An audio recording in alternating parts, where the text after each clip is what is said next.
देखिए आज एक तो मैं एक ये एग्जाम्पल 36 है जो मैंने आपकी स्क्रीन पे दे रखा है।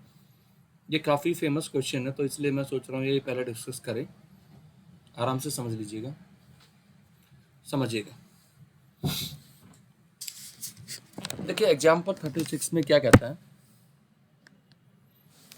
A and B throw a die alternatively till one of them gets a 6 and wins the game। कहता find their respective probabilities of winning if A starts first. पहले तो ये समझिए, what is the probability of getting 6? 1/6।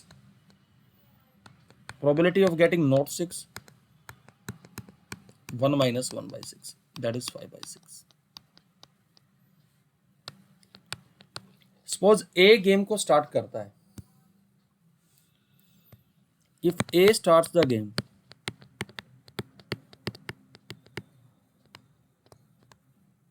then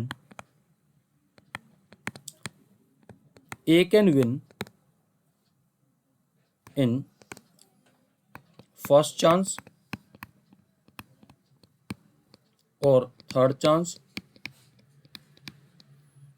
और fifth chance और so on. यानी ये process तो इनफाइनाइटली चलेगा, क्योंकि अब एक काम करिएगा,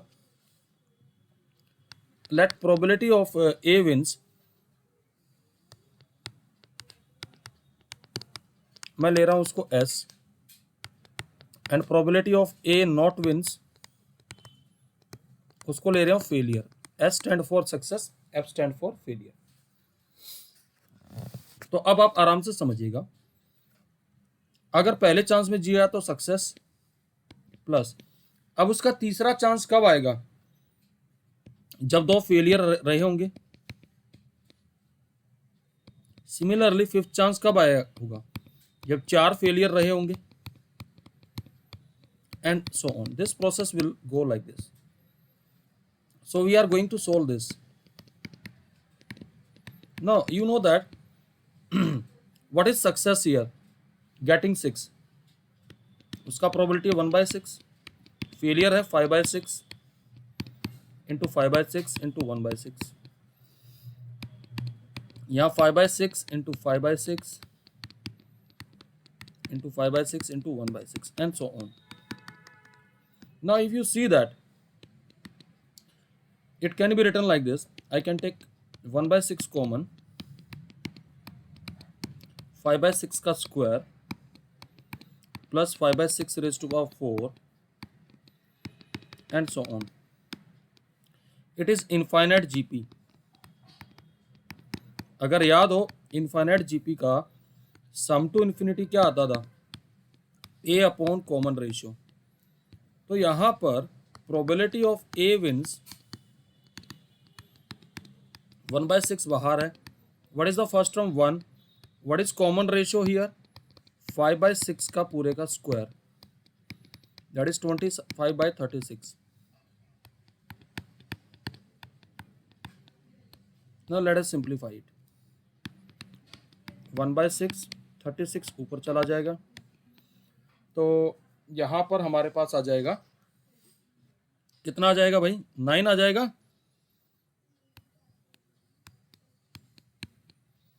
और ये 6/9 हमारा बन जाएगा। तो probability of A wins is 2/3। The probability of B wins क्या आ जाएगा भाई? 1 माइनस 2/3, दैट इज 1/3। सबको सॉल्यूशन क्लियर है भाई? Please tell me. हाँ जी, रिप्लाई करो बेटा। Yes sir. तो इसका स्क्रीनशॉट ले लीजिए। It is a very good question और ये एग्जामिनेशन में पूछा जा सकता है, तो that's why I did this question first. अब मैं मिसलेनियस के क्वेश्चन डिस्कस कर रहा हूँ 1 बाय 1, और मैं बताता जाऊंगा कि कौन से सिलेबस से एलिमिनेट हुए हैं और कौन से सिलेबस में अभी हैं।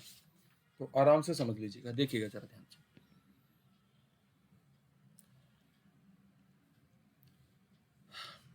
Out of this, fourth question is eliminated from the syllabus. ये बाइनोमियल डिस्ट्रीब्यूशन का क्वेश्चन है। पहला क्वेश्चन मैं डिस्कस कर रहा हूँ, वो आप देख लीजिए। First question, A is a subset of B. हमें probability of B by A निकालना है। तो ये होता है probability of A intersection B upon probability of B. अगर ए बी का सबसेट है तो तब क्या आएगा, सॉरी नीचे प्रोबेबिलिटी ऑफ ए आएगा, मैंने डेफिनेशन गलत लिख दी। अगर ए बी का सबसेट है तो ए इंटरसेक्शन बी किसके बराबर आएगा, ए के ही बराबर आएगा। तो ये आ जाएगा हमारे पास probability of A upon probability of A. So the net probability is 1। Is that okay? दूसरे में इसने कहा अगर ए इंटरसेक्शन बी 5 हो गया है तो प्रोबेबिलिटी ऑफ बी बाई ए क्या आ जाएगा, 0 आ जाएगा। हाँ जी, सबको क्लियर है बेटा? प्लीज रिप्लाई करिए। हाँ जी, प्लीज रिप्लाई। हाँ जी, I am not okay. Yes, sir. Second question देखिएगा। A couple has 2 children. Find the probability that both children are males if it is known that at least one of the children is male. सबसे पहली बात तो देखिए, यहाँ हम sample space बनाएंगे। A couple has 2 children, then the sample space like this: either both are boys, either both are girls, boy girl or girl boy. It depend on the, हम girl boy और boy girl इसलिए लिख रहे हैं कि कौन सा बड़ा है छोटा, किसी यानी कि अगर जो पहले लिख रहे हैं वो बड़ा है और बाद में जो लिख रहा है that is the smaller one. Okay, now let us define the event. ये कंडीशनल प्रोबेबिलिटी का क्वेश्चन है। If it is known that at least one of the children is male. हमें इफ वाला इवेंट और किसकी प्रोबेबिलिटी पूछा, बोथ आर मेल्स, तो ए ले लिया बोथ आर मेल्स और बी ले लिया हमारा at least one of the children is male.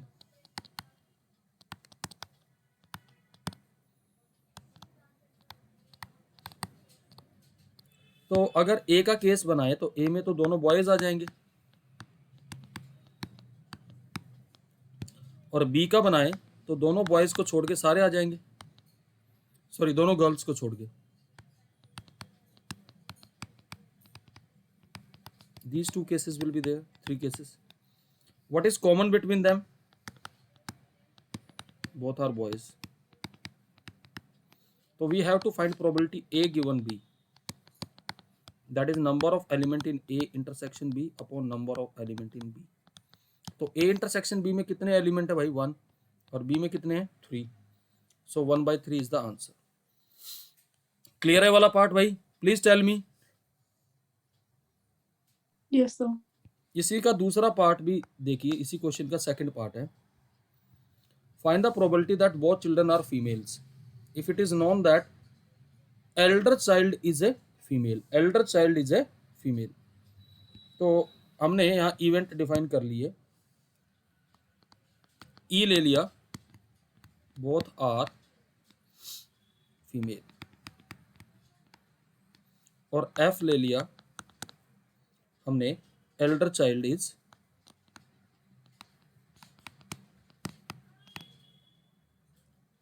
Female. तो ई के केस क्या बनेंगे भाई, दोनों गर्ल, और एफ का क्या बनेगा, जी जी और जी बी।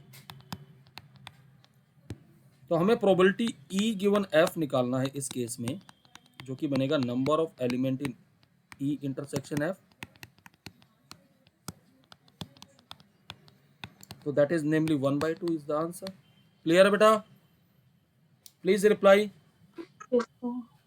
तो इसका भी स्क्रीनशॉट ले लीजिए। ओके,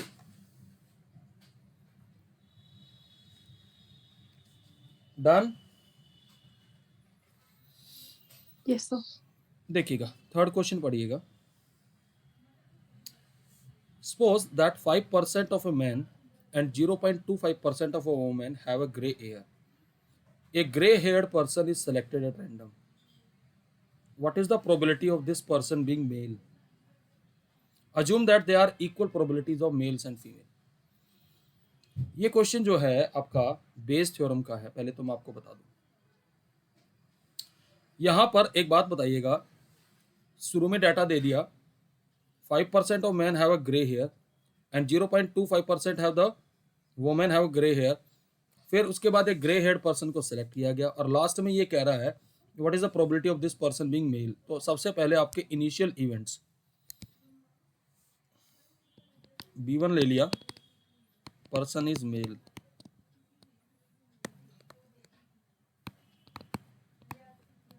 B2 ले लिया, person is female.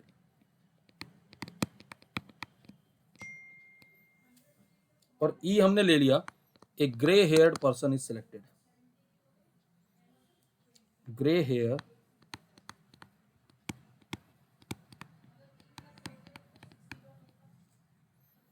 Person selected. तो चार्ट बना लेते हैं, B1, B2 और E। मेल और फीमेल की इक्वल प्रोबेबिलिटी यानी 1/2 1/2 हो गया क्योंकि इक्वल दे रखा है। अब ये निकालेंगे E गिवन B1। इसका मतलब क्या है, ग्रे हेयर्ड मैन, तो उसका प्रोबेबिलिटी कितना दे रखा है 5% यानी कि 5/100। E गिवन B2 0.25% यानी कि 0.25/100 यानी कि 25 कितना आ जाएगा 10,000। Is that okay? अब हमें क्या निकालना है, we have to find probability of B1 given E। ये हमें निकालना है, समझिएगा। तो ये आ जाएगा probability of B1 into probability of E given B1 upon total probability E। तो डेफिनेशन लगा देंगे, तो 1/2 इंटू 5 देन 1/2 5/100 प्लस 1/2 इंटू 25/10,000। ये आपका सोल्व होके आएगा 500 अपॉन 525 यानी आंसर आएगा आपका 20/21। क्लियर है बेटा? Please tell me. हाँ जी,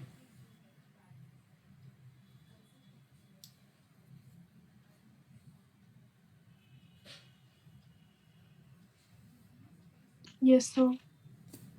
ओके।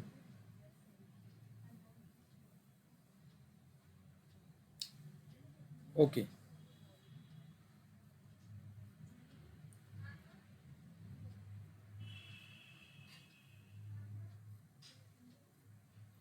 चल देखिए अब जरा ध्यान से। फोर्थ क्वेश्चन सिलेबस में नहीं है, अब आगे बढ़ते हैं।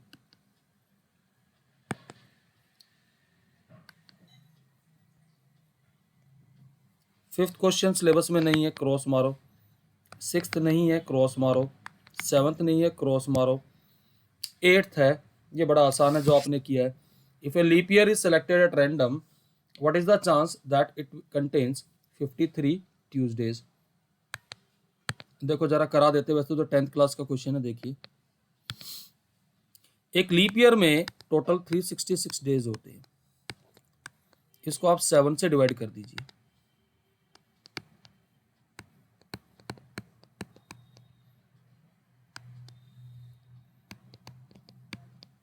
यानी कि 2 रिमाइंडर आया, तो इसका मतलब 52 वीक्स एंड 2 डेज। अगर 52 वीक्स है यानी 52 Sundays are already there, Tuesday sorry. अब 2 दिन का सैंपल स्पेस बना लीजिए, Sunday Monday, Monday Tuesday, Tuesday Wednesday, Wednesday Thursday, Thursday Friday, Friday Saturday and Saturday Sunday. तो ट्यूसडे के कितने केस है 2, तो प्रोबेबिलिटी कितनी आ जाएगी 2/7। Is that okay? Please tell me. Reply करो बेटा. Yes, sir. ओके, देखिए अब आगे बढ़ रहे हैं. ये भी सिलेबस में नहीं है. 9th 10th भी सिलेबस में नहीं है. 11th भी सिलेबस में नहीं है. इन पे सब पे मारो काटा. अब आइए 12th क्वेश्चन. 12th क्वेश्चन जो है साफ साफ दिख रहा है, बेस थ्योरम का क्वेश्चन है. और देखिए आराम से हम कैसे कर पाएंगे, ज़्यादा मुश्किल नहीं है. Suppose we have 4 boxes A, B, C, D containing colored marbles as given below. Red white bag. Box 1 में एक रेड है, 6 वाइट है, 3 ब्लैक, इस तरीके सबका बता रखा है. One of the box has been selected. ये कहा गया one of the box has been selected and a single marble is drawn from it. If marble is red, what is the probability it was drawn from box A, box B, box सी.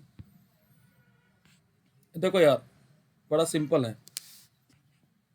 हमने B1 event ले लिया, box 1 selected,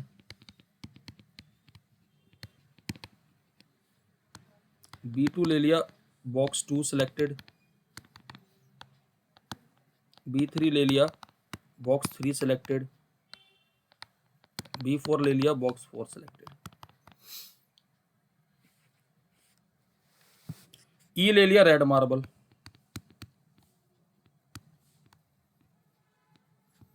अगर आप यहां पर box A B C है, sorry मैंने 1 2 3 लिख दिया, ए बी,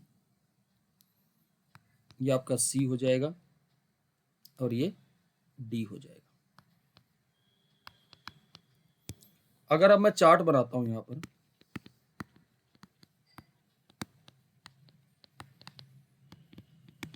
इन सब की प्रोबेबिलिटी 1/4 आएगी.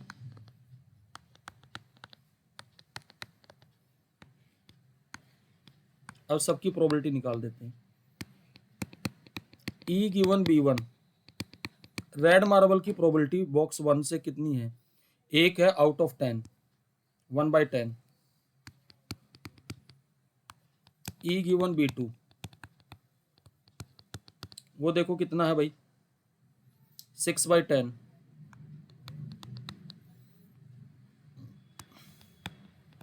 E given B3, 8/10. और E गिवन B4 0 आएगा. अब ये जो पूछ रहा है भाई बेस थ्योरम से, ये काम को अंजाम दे देना.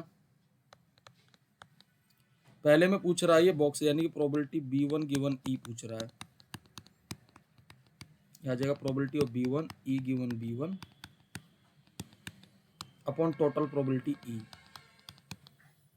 तो सीधा सीधा आंसर आना है ये 1/4 into 1/10 upon 1/4 into 1/10 plus 1/4 into 6/10 1/4 into 8/10. इसको सोल्व कर लीजिएगा. ऐसे ही दूसरे वाला पार्ट कर पाओगे इसको भाई? Please reply. हाँ जी, कर लोगे इसको पूरा? रिप्लाई करो भाई. Yes, sir. Yes, sir. देखो जरा अब आगे next set of questions.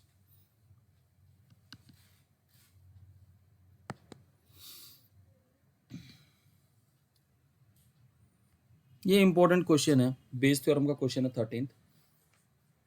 Assume that the chances of a patient having a heart attack is 40%. It is assumed that meditation and yoga course reduce the risk of heart attack by 30% and the prescription of certain drug reduce it by 25%.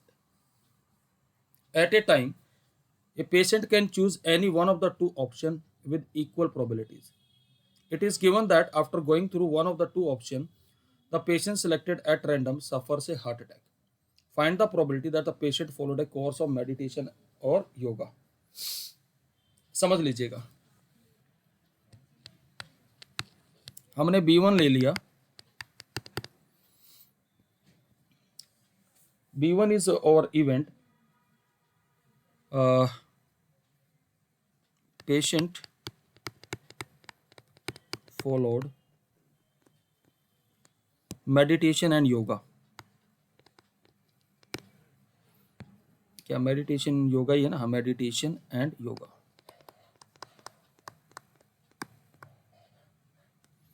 B2 हमने ले लिया, patient followed certain prescription.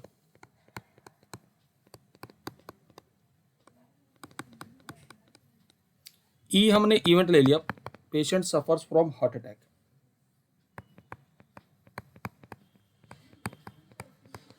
Suffers from heart attack.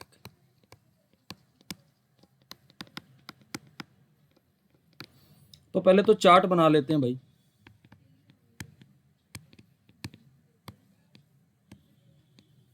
Equal probability दे रखी है इसकी, तो इसको देखिएगा.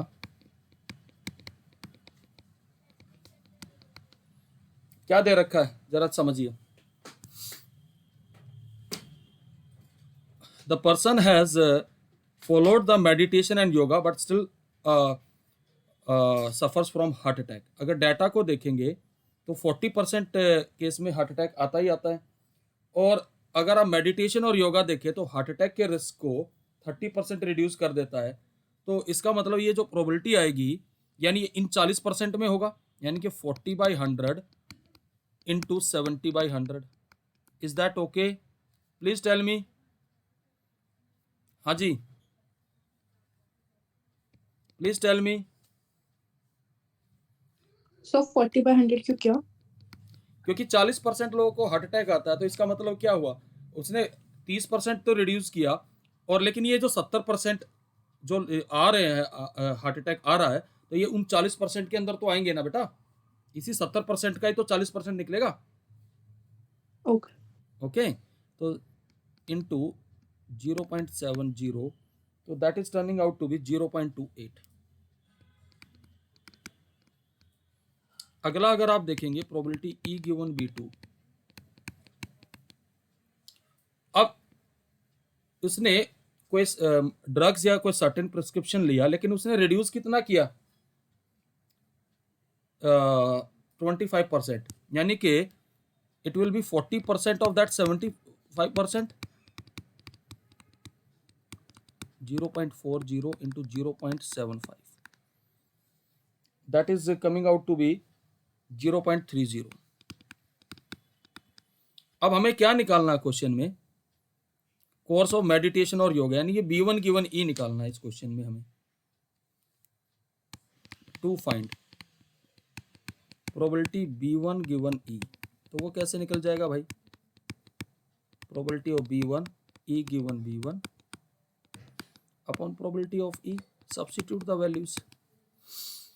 It will be 1/2 into 0.28 upon 1/2 into 0.28 plus 1/2 into 0.30, जो कि आपका ये बन के आता है 0.28. 1/2 ऊपर से कैंसिल हो जाएगा.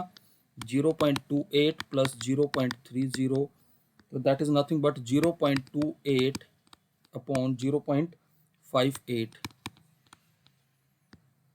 that is 28/58. कितना बन जाएगा? What it will be?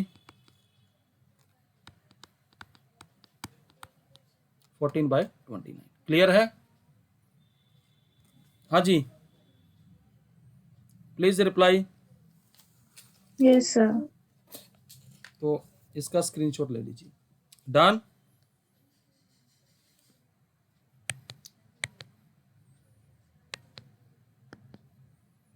समझिए नेक्स्ट क्वेश्चन.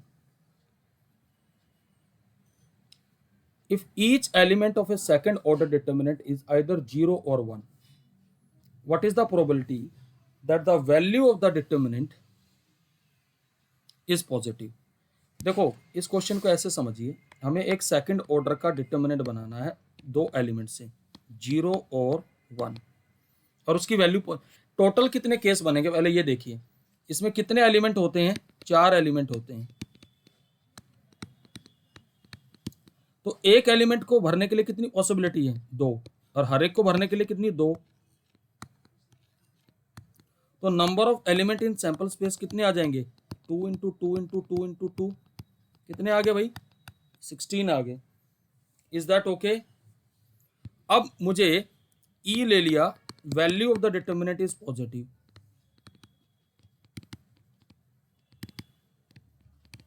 यानी डिटर्मिनेंट पॉजिटिव होना चाहिए। तो वो ये देखिए केसेस कैसे बनेंगे। एक तो आइडेंटिटी मैट्रिक्स ही हो गया,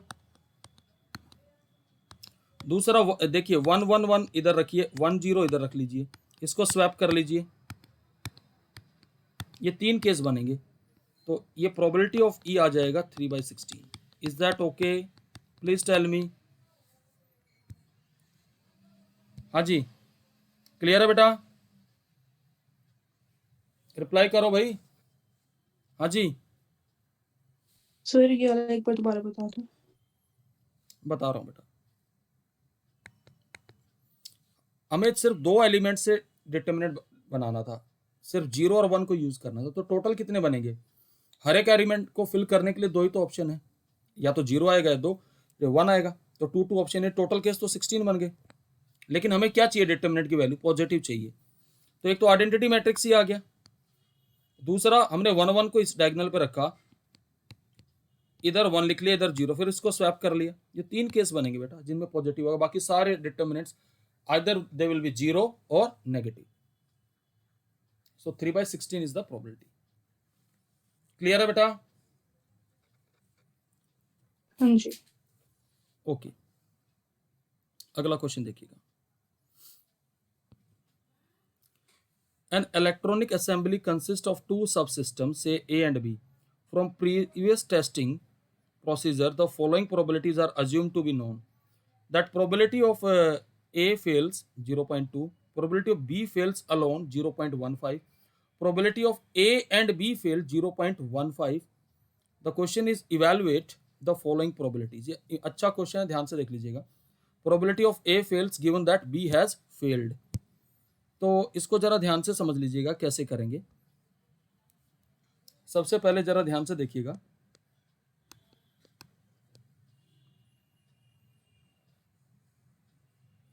हमने एक एफ इवेंट ले लिया that A fails, F B event ले लिया दैट बी फेल्स।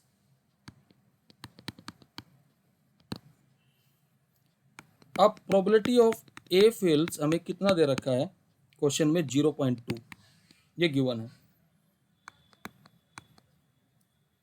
अब ए एंड बी फेल्स यानी कि F A intersection F B, ये हमें कितना दे रखा है?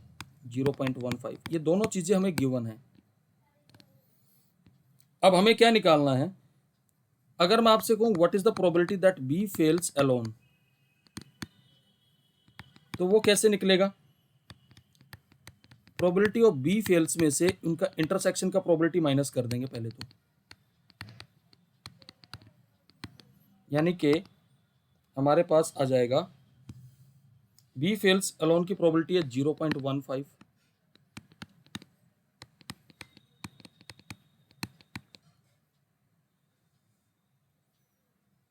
और ये भी हमें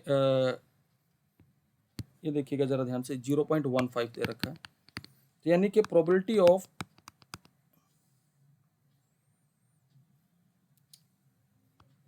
F B fails alone is 0.3। अब हमें क्या निकालना पहले केस में? Probability of F A given F B, जो क्या आएगा? Probability of F A intersection F B upon probability of B fails. अब हमारे पास डाटा है, कितना दे रखा है? ये 0.15 और ये हमें 0.3, जो कि हमारे पास आ जाएगा 0.5। दूसरे में कहता probability of A fails alone, तो इसका भी वही तरीका है, प्रोबेबिलिटी ऑफ ए फेल्स में से इंटरसेक्शन वाला माइनस कर देंगे।